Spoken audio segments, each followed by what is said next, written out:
Gobernar es un proceso complejo, exige gran conocimiento y capacidad técnica, diálogo paciente y fuerza. La crítica, como la destrucción, son fáciles. Sin embargo, gobernar, como construir, es difícil y lento. Así lo están viendo. El gobierno del presidente Petro ha tenido que enfrentarse ahora a las dificultades de gobernar. Les toca ya dejar de hacerle oposición al país. Asimismo, la oposición democrática que aporte debe ser responsable y por eso debe ser estudiosa, asertiva y tener un permanente empuje sereno. Los sucesos que ha vivido el país recientemente frustran a la ciudadanía. A veces pareciera que la soberbia del sector político que nos gobierna está sufriendo una lección. Juzgan con superioridad moral los gobiernos anteriores, buscan responsables más allá de lo razonable, tratan de criminales y de violadores de derechos humanos a los presidentes en general. Ahora pretenden tener una escala para medir sus propios escándalos muy distinta a la que usan para medir los de los otros. Quieren que la indignación que han incentivado cese. Han logrado meter al país en un culebrón, al estilo de libretistas de narconovela. Lo que duele es que el país tenga que concentrarse en estos asuntos que nada le aportan a la ciudadanía, mientras que los grandes problemas del país permanecen sin ser atendidos. Contrasta la gravedad de nuestros problemas con la poca capacidad técnica que se emplea para resolverlos. Los activistas siguen en campaña y desde las posiciones, ahora de dirección, pronuncian discursos basados en lugares comunes, pero equivocados. Los inspira la idea del cambio, pero no reconocen lo que con esfuerzo hemos construido como nación. Las reformas del cambio, a su vez, expresan la soberbia del gobierno en su versión del síndrome de Adán. Su diseño es para un país donde no había nada, donde nada se había hecho. Son el fiel reflejo de la incapacidad de valorar los avances de Colombia y solo atinan a destruir lo construido. El sistema de salud requiere ajustes, algunos profundos, como la prestación de servicio en la Colombia más apartada, donde pese a los esfuerzos los ciudadanos no tienen un buen servicio. Requerimos, por supuesto, mejorar la salud preventiva, pero no enviando brigadas de difusores políticos ni cubanos, sino llevando agua potable, saneamiento básico, vacunas a todo el territorio nacional. Se requiere mayor gasto en salud que nos permita mejorar los salarios de los médicos y especialistas y las enfermeras para que podamos superar el déficit que hoy tenemos. Pero la reforma del gobierno quiere un sistema de salud parecido al que teníamos antes de la Constitución del 91. Pareciera que están nostálgicos de aquello que entonces criticaban. Los estudios internacionales no mienten y así lo corrobora la opinión de la mayoría de los colombianos. Tenemos un sistema de salud con buenos resultados. Un proyecto de reforma que destruye el sistema de aseguramiento, que le quita a los colombianos el derecho a escoger si quieren un asegurador público, privado o mixto, para obligarnos a todos a depender del Estado, es un retroceso. Claro que hoy tenemos 100.000 tutelas, son pocas frente a los 400 millones de servicios que se prestan. Vamos a terminar conformes, como lo están en Cuba o en Venezuela, donde hasta las quejas se acabaron. Además, le entregan los recursos de nuestra salud a los políticos, quienes no son los indicados para gestionar ni técnica ni transparentemente un sistema que no puede estar sujeto a las pugnas electorales ni a los apetitos burocráticos, y mucho menos a la corrupción. Han sido los más corruptos en el sistema de salud. Por su parte, la reforma laboral, que no genera empleo, sino que lo destruye, que no mejora el problema de informalidad, sino que la agrava, es inaceptable. Subir los costos laborales terminaría por encarecer la vida de los colombianos, pues todos esos costos aumentan el precio de los productos. Las grandes empresas no tendrían dificultad en atender esos nuevos costos que benefician a algunos de sus trabajadores, pero se convertiría cada empleo en un pleito. El gran problema son las empresas pequeñas y las micro, que hoy son formales y que son las verdaderas generadoras del empleo en Colombia. Van a fracasar y van a destruir los empleos. Las reformas ponen nuevas talanqueras para que esas mayorías que son informales y que sueñan con que su empleo mejore y lleguen a la formalidad, van a ser imposibles. Vamos a perder empleo, vamos a perder empresas y el resultado, aún reconociendo el beneficio para algunos trabajadores, es malo para Colombia y para la gran mayoría de colombianos. Lo que se requiere es ampliar los mercados para generar más empresas, más empleo y un ambiente propicio para que el crecimiento económico florezca Ese es el único y verdadero enemigo de la pobreza. Compartimos el deseo de ampliar los beneficios para los adultos mayores, para los más pobres. Cabe recordar que fue el presidente Uribe, en su mandato, quien inició ese subsidio. Pero se requieren otras fuentes que no afecten la sostenibilidad de nuestro sistema pensional. Celebramos que se busquen ajustes para dejar de subsidiar altas y medianas pensiones y llevar los recursos a los ciudadanos más pobres. Pero estas pueden hacerse sin destruir los fondos de pensiones, que son cruciales para el propósito de hacer fiscalmente sostenible el sistema. No pueden dejar deudas astronómicas a los jóvenes y a las nuevas generaciones. Los problemas se solucionan, no se patean hacia adelante. Con un falso discurso ambiental, han venido acabando el sector de hidrocarburos. Si bien compartimos la necesidad de combatir el cambio climático, no es cierto que para hacerlo haya que suspender la exploración y producción de petróleo y gas. La transición energética supone una ruta gradual que hemos venido construyendo por más de 20 años. La emotividad casi poética del presidente Petro, hemos pasado a decadentes intentos por torcer la información técnica para soportar decisiones injustificadas y equivocadas. Después de tantos ires y venires que solo se aguantan cuando se hacen en tenis, las consecuencias es que hoy las empresas cierran, Ecopetrol pierde valor accionario y somos todos los colombianos los que perdemos. Hoy predomina la incertidumbre sobre nuestro futuro energético. No hay seguridad sin Fuerzas Armadas. Las Fuerzas Armadas de Colombia son de Colombia, de todos y de cada uno de los ciudadanos, y también deberían gozar del respaldo y el respeto del gobierno. Sin embargo, el gobierno del cambio cree que el camino de la seguridad se construye solo con beneficios y concesiones a la criminalidad. La política de brazos abiertos y de corazón abierto hacia los grupos criminales ha sido respondida con la ferocidad de la violencia.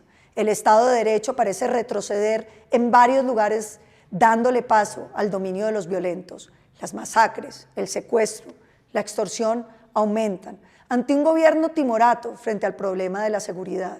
La seguridad es nada cuando se tiene, pero es todo cuando falta.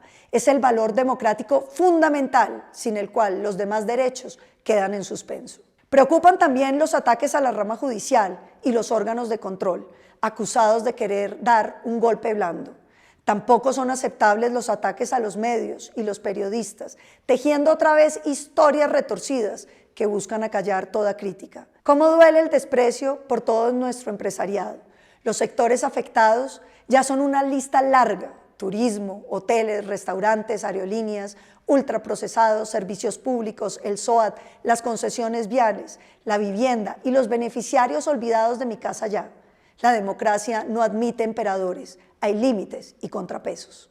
Nuestra oposición ha sido constructiva, de empuje sereno. Atrás quedaron los días donde la oposición le apostaba al fracaso del gobierno, invitaba a los bloqueos y amenazaba la estabilidad. Hemos sido propositivos y francos y nuestra meta ha sido aportar, criticar sobre la base de que es posible hacerlo mejor. Hemos sido una oposición que, sin ser agresiva, ha logrado comunicar a los colombianos las preocupaciones. La ciudadanía, como nunca, ha estado atenta al debate congresional, a las decisiones de los ministerios, a los sucesos nacionales. Y quiero resaltar esto como el mayor aporte de nuestra oposición. No está basada en protagonismos individuales, ni en líderes solitarios, sino en la unidad de la nación. Los problemas de Colombia nos invitan a todos y a cada uno a que hagamos algo. Hacer, no decir, no destruir, hacer. Por eso los invitamos a firmar la consulta popular que lidera el Centro Democrático para defender lo que Colombia ha construido. No defendemos el statu quo. Colombia necesita avanzar. Sin embargo, no se gobierna un país sin historia, sin reconocer los esfuerzos anteriores. La adversidad política es solo sobre las ideas, no debe trascender a las personas ni a sus obras. Colombia sigue ansiosa de que se supere la pobreza, la inequidad, la falta de oportunidades, la violencia. En aquellos propósitos finales coincidimos todos. Es el momento en que la nación debe observar esta coincidencia, de poner los prejuicios y hacer algo.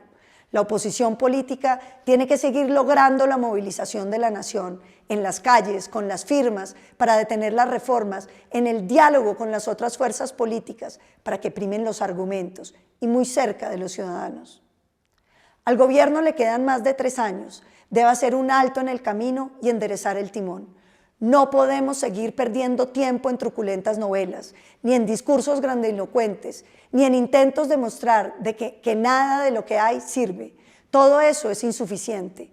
La ciudadanía hoy está atenta y a su lado está la oposición para exigirles que gobiernen sin soberbia, con capacidad técnica y con grandeza. La historia de Colombia en sus 200 años es una historia de avances continuos, con sufrimiento y equivocaciones, claro, pero sin duda y esencialmente una historia de tenacidad, de logros y de mejoría de las condiciones de vida para las grandes mayorías. A Colombia la aguarda un mejor futuro, si cuidamos lo que hemos construido y somos capaces de seguir construyendo, ojalá mejor y más rápido. Se requiere un gobierno que le apunte al futuro, que construya y ejecute, que respete los legados y que gobierne para todos. Basta de discursos, basta de un gobierno que se pone zancadilla a sí mismo, basta de novelones, pasemos a hacer. Hay una alternativa, hagamos lo que los colombianos añoramos. Unidos como una nación, vamos a ser capaces de hacer realidad todo lo que hemos soñado. A 10 meses de haber iniciado el mandato del presidente Gustavo Petro, evidentemente Colombia no va bien. Ya con el tiempo suficiente para que el país conozca y evalúe los resultados de gobierno, rápidamente se ha agrietado la confianza que depositaron muchos de los colombianos que lo eligieron y ha afirmado los temores de los que no. Gobernar en una democracia exige esfuerzos para lograr acuerdos que permitan resultados a corto, mediano y largo plazo. Gobernar no es sinónimo de imponer una sola visión, no es sinónimo de desafiar a quienes piensan distinto. Si bien el país eligió al presidente Petro, esto no se traduce en un mandato ilimitado, carente de controles por parte de la opinión pública, inmune al control político, al requerimiento judicial o al escrutinio de los medios de comunicación. En el ejercicio democrático nunca se ha dicho que quien gana la presidencia adquiere poderes desbordados para ejecutar el plan de gobierno propuesto, pasando incluso por encima del Congreso, de los jueces, de los opositores, de la fuerza pública, de la Fiscalía General de la Nación o de cualquier otra institución. Si partimos entonces de la idea de una democracia en la que hay división de poderes, preocupan mucho las palabras y acciones del presidente que socavan la independencia y autonomía judicial, lo que ha provocado incluso pronunciamientos de rechazo de las altas cortes. El presidente de la República no es el jefe del fiscal, no es el jefe del Congreso y no es el jefe de los jueces. Si tenemos por principio la libertad de expresión, no debería el gobierno atacar de forma constante a los medios de comunicación y a los periodistas. Las reiteradas comunicaciones de la Fundación para la Libertad de Prensa, FLIP, exigiendo respeto por parte del gobierno para el libre ejercicio del periodismo y la información, dan cuenta que existen sistemáticos ataques a los medios que informan temas que no son del agrado de la Presidencia de la República.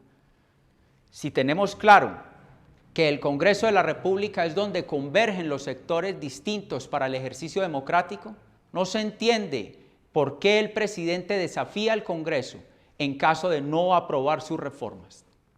Es por lo menos extraño pensar que un presidente que ha contado con amplias mayorías deba salir a amenazar con que harán presión en las calles frente a lo que el Congreso en su independencia no le apruebe. Señor presidente, la oposición en este Congreso le dice al país que está viendo con suma preocupación su reforma laboral, porque destruye la pequeña y la mediana empresa, que es responsable del 90% del empleo formal en nuestro país. Ya el Banco de la República estimó que de aprobarse la propuesta del gobierno, van a desaparecer 480.000 empleos. Un empresariado desmotivado, lo que sigue es la pobreza. Observamos con lógico temor que usted, señor presidente, en sus discursos ataca de manera reiterativa a los empresarios, como si ellos tuvieran que avergonzarse de serlo, como si ellos no estuvieran generando empleo, que es sinónimo de bienestar y de progreso.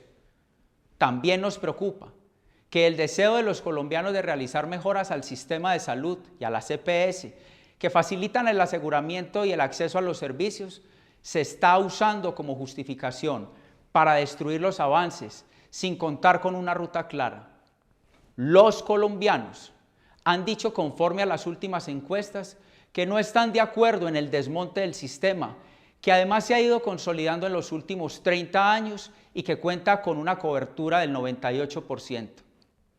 El gobierno debe entender que la urgencia es eliminar las asfixiantes condiciones que le impuso a la industria del turismo, por ejemplo, y que hoy agobian a varias regiones del país, como en el caso del archipiélago de San Andrés, Providencia y Santa Catalina, donde el panorama es desolador, con una reducción del 68% en el flujo de turistas, o el departamento de Amazonas, donde la reducción de viajeros es del 40%, lo que se traduce en pobreza para esas regiones.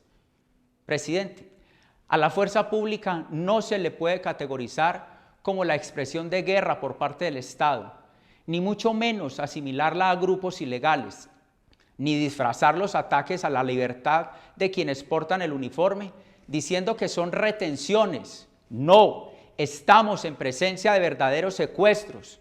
Tampoco podemos tolerar ver una brigada de desminado humanitario reclamando por el abandono del gobierno en una región de Colombia, como sucedió apenas hace unas horas en el departamento del Huila.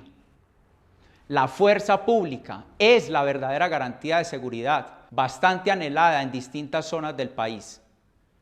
El llamado cese al fuego bilateral decretado por su gobierno fue contestado con más violencia por parte de los grupos ilegales. Y en medio de esa situación se desmotiva a la fuerza pública y la ciudadanía queda vulnerable en manos de los violentos. Las masacres aumentaron en un 10%. El secuestro se incrementó en un 162%. El secuestro extorsivo un 166%. La extorsión aumentó en 43%. La trata de personas creció 79%. El hurto a residencias y a personas aumentó 10%. Y los delitos contra los recursos naturales y el medio ambiente incrementaron en un 12%.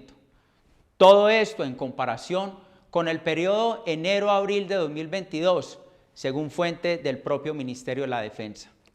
Por otra parte, la erradicación manual de cultivos descendió en un alarmante 84% y la incautación de cocaína disminuyó en un 14%. Sin seguridad, no hay paz que pueda lograrse y mucho menos que pueda consolidarse.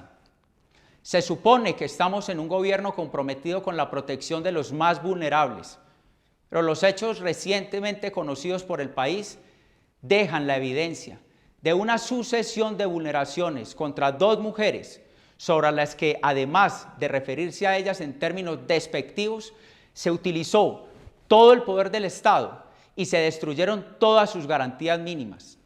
El país tendrá que conocer los detalles y el gobierno tendrá que tener toda la apertura para permitir el esclarecimiento de esos hechos. Es necesario que el gobierno comprenda, por el bien del país, que la campaña política pasó. Hace apenas escasos días, las expresiones de oposición hicimos un llamado al gobierno nacional para que detenga de una vez por todas, en forma inmediata, la agresión constante al Congreso de la República, a la Fiscalía General de la Nación, a los jueces de la República, pues ha sido notorio el tono que amedrenta la independencia de poderes en Colombia.